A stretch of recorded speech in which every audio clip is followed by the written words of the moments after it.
Erion Veliaj e ka mbushur me çimka të gjitha anët, është regjistruar duke folur në telefon dhe këtë të kreu i Partisë Demokratike Sali Berisha ka deklaruar pas daljes nga SPAK se kryebashkiaku i Tiranës Erion Veliaj është mbushur me çimka nga të gjitha anët, duke u referuar përgjimit të tij në qeli. Sipas tij, ministri Ulsi Manja ka shkuar natën si mik të Veliaj, por në të njëjtën kohë ka urdhëruar vendosjen e pajisjeve të përgjimit në ambientet e tij.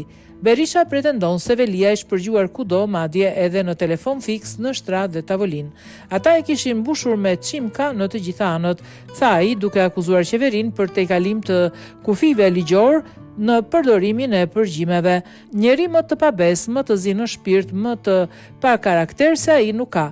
Ulsi Manja ka shkuar natën si mik duke ju lëpir Erion Velis dhe ka urdhëruar vendosjen e çimkave në të gjitha mjediset. Ai është pjesë e këtij kurthi.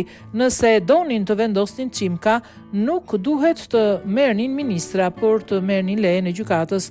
Ata edhe në Birruca kanë disa garanci. Mos të bëjun avokatin e Erion Veliajt, mos të zë vendin e Max Haxhis. Erion Veliaj është regjistruar edhe duke folur në telefon fiks dhe duke folur edhe në shtratin e tij dhe duke ulur në tavolin. Ata e kishin mbushur me çimka në të gjitha anët. Çdo i burgosur megjithatë ka të drejtat e tij. Përdorimi i kurtheve, ti çosh uluziun dhe të kryesh këto veprime kalon çdo përmas, tha Berisha.